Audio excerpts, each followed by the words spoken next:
Why did God not bring an end or condemn slavery? This is their point. Now, why did God support slavery if He did? But it is not everything atheists say that is actually true, because they don't read what does not support their argument. Now, what was God's action towards slavery? Now, because according to atheists, it seems as if God just folds his arms, loves as people are being enslaved, and he just enjoys himself. Now, that's the picture an atheist paints for you. They make you feel as if God is not doing anything about slavery.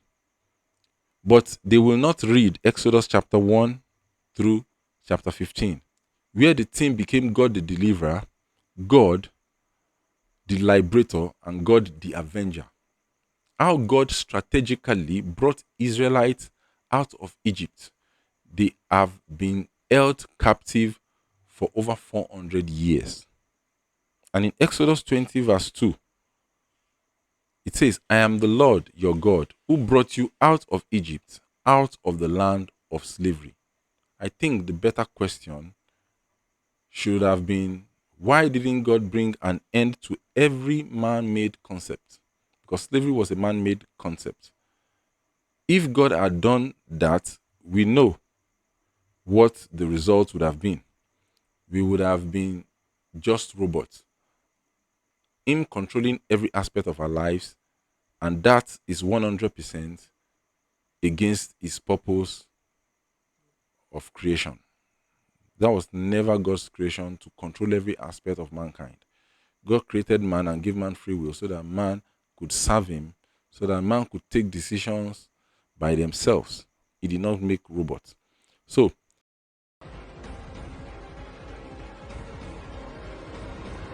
you are welcome to another episode of Learning Together. My name is Tosin, and today we are looking at slavery. We are looking at slavery because there are some statements made by atheists. There are some statements atheists make about slavery and God supporting slavery, God not abolishing slavery, God encouraging slavery, and many things like that. Most of the time, atheists, whenever they read a passage in the Bible, a topic, or whenever they try to bring a point from the Bible, they either misinterpret the point, or they entirely avoid a verse or a chapter if it does not support their argument. But we are here to set the record straight. At the end of this episode, there are questions that would have been answered. Questions like, why slavery? Was it part of God's plan? Did God want his creation to be slaves? Was it or was it not condemned in the Bible? Did God ever attempt to stop slavery, even if it was not his idea? Even though slavery has been abolished over 100 years ago, why do we still feel like slaves? These are the questions that would have been answered at the end of this episode. So I want you to follow me carefully as we treat this topic, slavery. But our main concern is, what is God's response or reaction to slavery? The word slave or slavery occurred about 300 times in the Bible.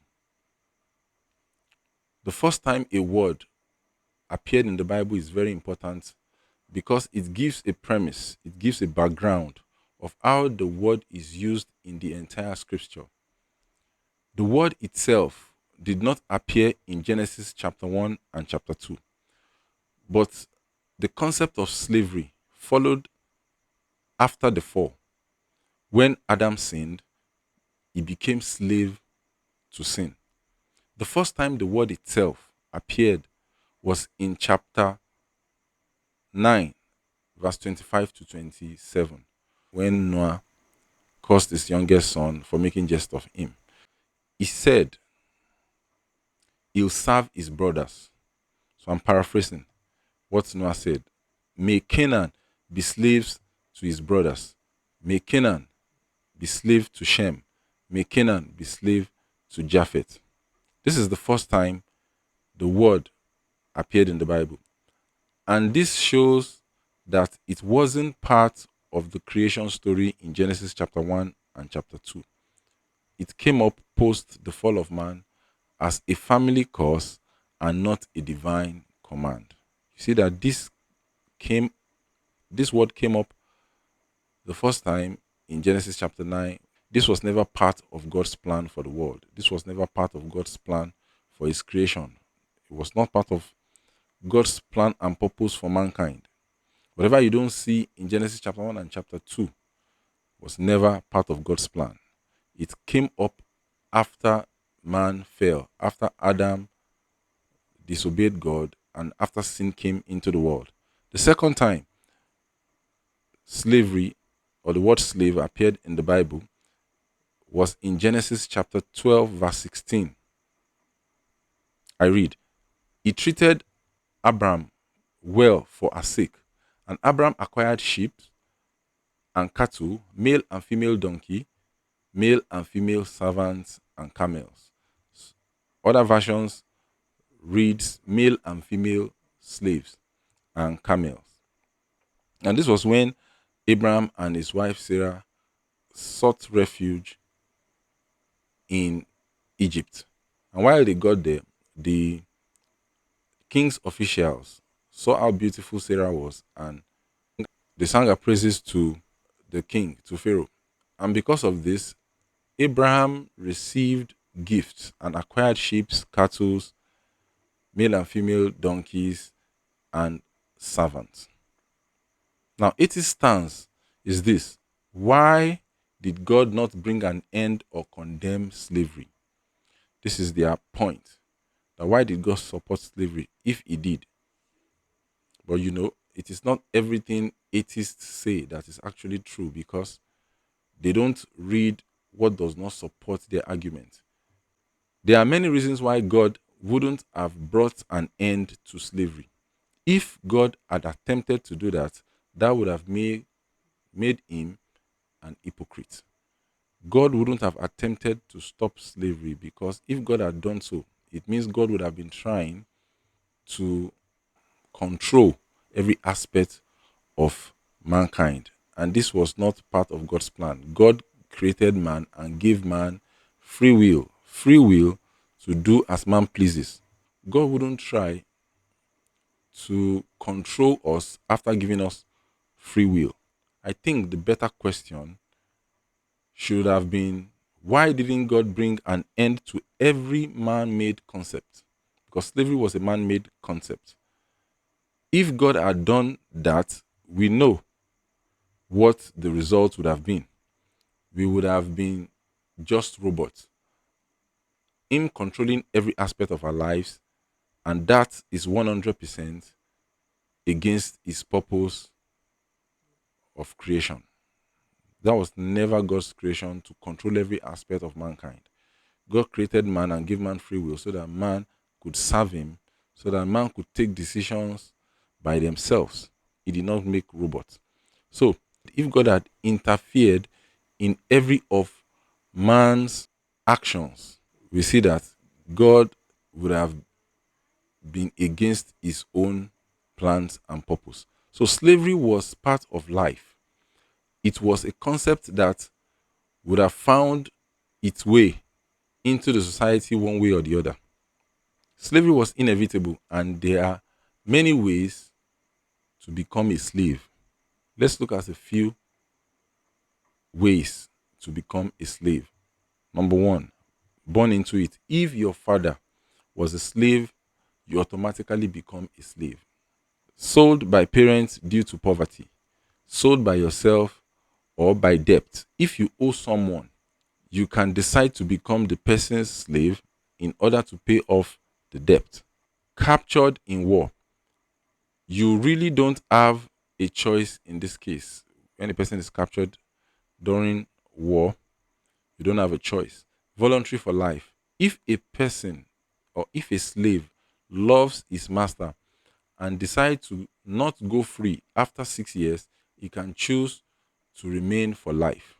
Now, with this last statement, with this last point, this leads us to how God regulates slavery in the Old Testament among the Israelites.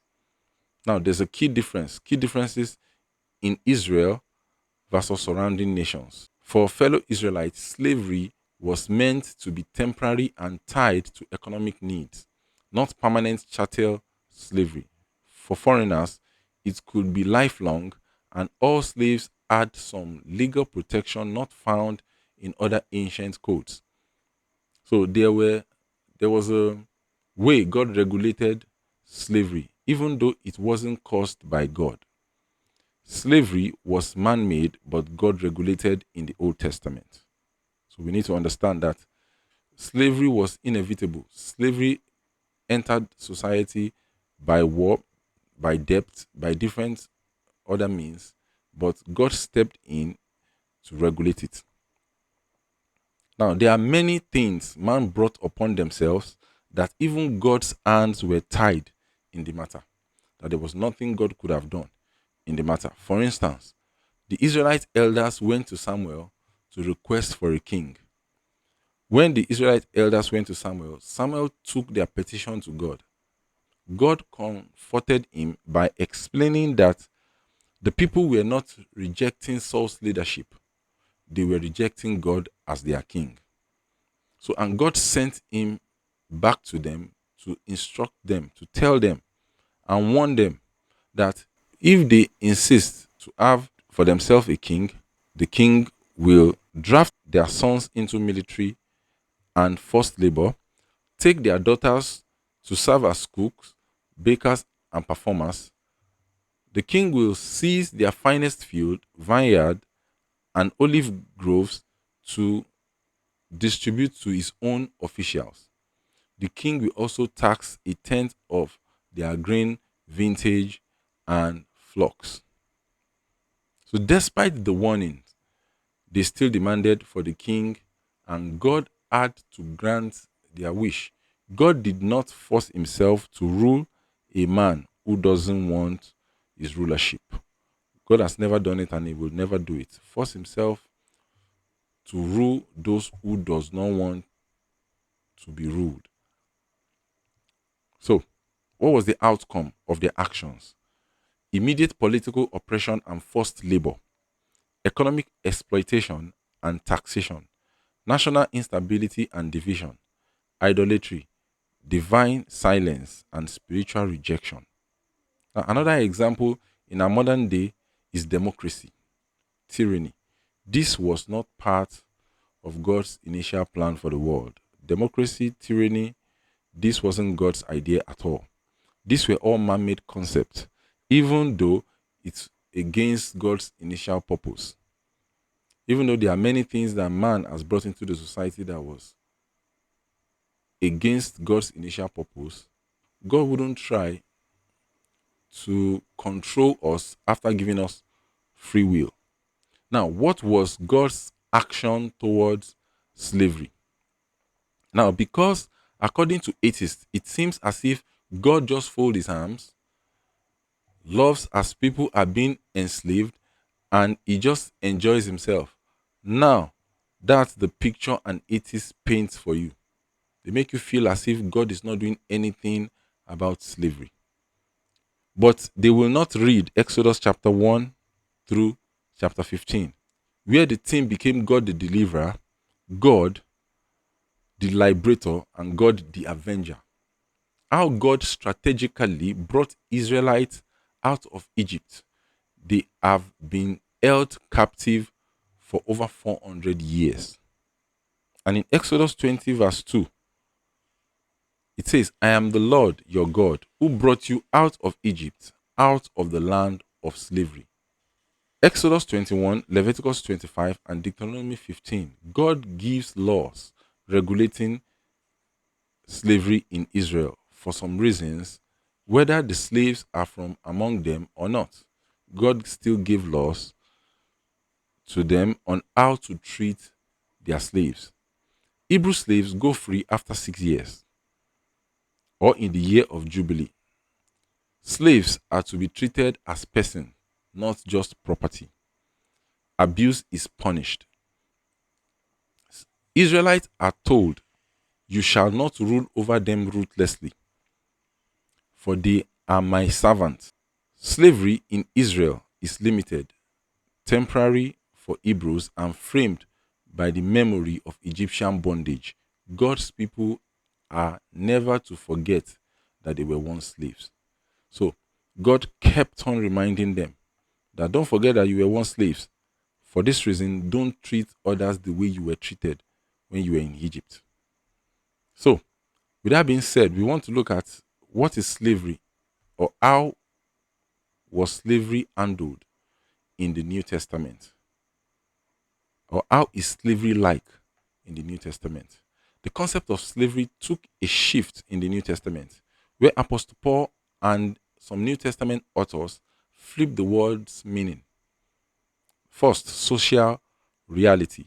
Paul doesn't start a political revolt to abolish the Roman slavery. He sends Onesimus back to Philemon, but calls him no longer a slave, but a beloved brother.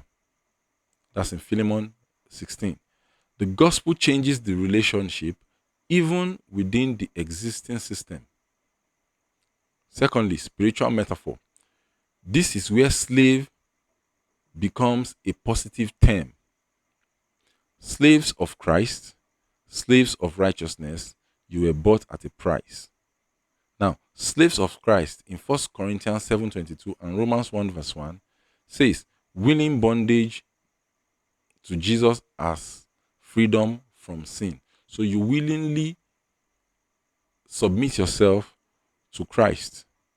This sets you away apart from sin. You are no longer slaves to sin, but you are slaves to Christ. Secondly, slaves of righteousness in Romans 6:18. The opposite of being slaves to sin. When you are slaves of righteousness, you are not slaves to sin, which means you allow righteousness to rule over you. You allow Christ to rule over you. Then thirdly, you were bought at a price. 1 Corinthians 6:20. Christ's redemption replaces the slave market. Now, theologically, the climax of this is that the worst form of slavery, bondage to sin and death, is broken by the cross.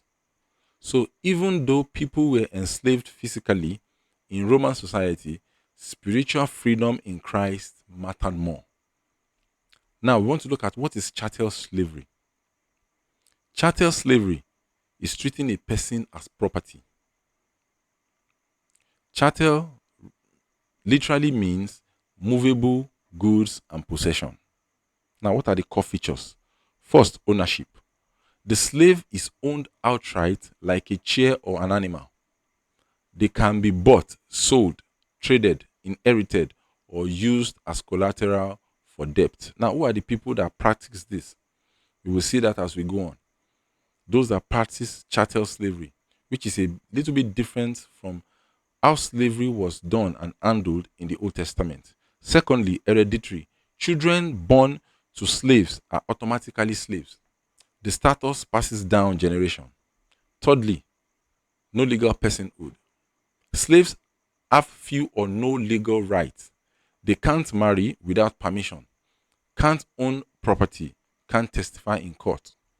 Number four, it is based on race or ethnicity. In the Atlantic slave trade and American South, it was tied to race. Black Africans and their descendants were enslaved for life. So you see those that practiced chattel slavery. Now we want to look at the difference between chattel slavery and how it differs from biblical slavery. So biblical slavery, Hebrew slaves freed after 6 years or jubilee. But chattel slavery, it is lifelong. Plus, children were born into it. Now, biblical slavery, Hebrew slaves had legal protection, could not be ruled ruthlessly. But chattel slavery had little or no legal protection. Biblical slavery, not based on race or ethnicity. Chattel slavery is based on race. Biblical slavery, goal was economic survival, not racial subjugation. But chattel slavery, Goal was permanent, labor force, and racial hierarchy. Now, the Bible regulates slavery in its ancient context, but chattel slavery as practiced in the Americas is far harsher and more dehumanizing than what the Old Testament laws allowed for Israelites. Now, we want to look at what is slavery in 2000. In our modern day, we want to look at what is slavery. So, by the year 2000, chattel slavery was illegal in every country of the world on earth, but various forms of modern slavery were still widespread. The UN, ILO, and NGOs were just starting to measure it systematically. What slavery in 2000 meant: legal chattel slavery had ended globally by 1981 when Mauritania formally abolished it. In 2000, slavery showed up in these forms. So the slavery that has been aborted over 100 years ago, and the last country to abort it was Mauritania in 1981. But slavery still showed up in the year 2000. How? One, debt bondage. Secondly, forced labor. Thirdly, human trafficking for sex. Fourth, child slavery. Number five, hereditary slavery. Now, what is the scale? It's estimated by ILO and NGOs at about 12 to 27 million people globally are still experiencing what is called slavery. Now, what are the regions or countries that people are suffering from slavery in today's world? South Asia, Sub Saharan Africa, Southeast Asia, Eastern Europe, which was former USSR, and the Middle East. Now, legal and policy context in 2000. Now, what are the policies that were made to combat slavery in year 2000? Now, all these things have been existing for a long time, and at these locations, and the United Nations are aware of it, but only decided to do something about it. One, the UN Palermo Protocol. This was done to prevent human trafficking and was adopted in November 2000. First global treaty defining trafficking and requiring states to criminalize it. So this law that was passed in November 2000 made it mandatory for every country to sign it into their law that human trafficking was a form of slavery and should not be allowed, should be criminalized. Secondly, the US Trafficking Victims Protection Act passed in October 2000, creating the annual TIP report that still ranks country on anti-slavery efforts. Thirdly, Mauritania had abolished slavery in 1981 and again in 2007 made it a crime, but enforcement was minimal in 2000. Also, Sudan's civil war involved ongoing abduction and enslavement, especially of Dinka people in the south.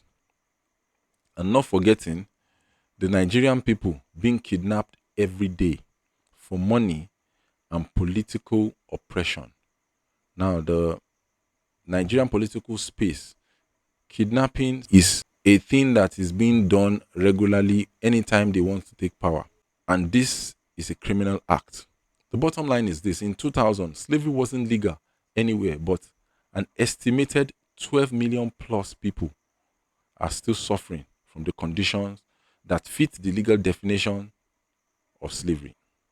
The year marked a turning point because the UN and US started treating it as a global crime, requiring coordinated response, not just a historical problem.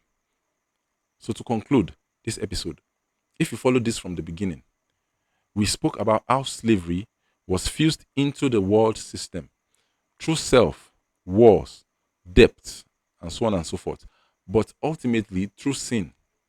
We said it was never in God's plan.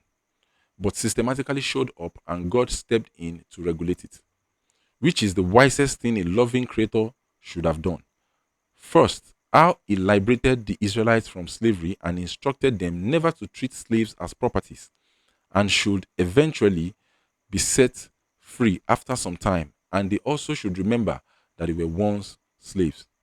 Also, in the New Testament, Apostle Paul taught that slaves should be treated as brothers, and every instruction on slavery in the New Testament sets the premise to the abolition of slavery that was adopted years later, and we saw the difference between chattel slavery and slavery in the Old and the New Testament. This brings us to the modern day slavery. Even though chattel slavery had been abolished, the real cause is slave of sin.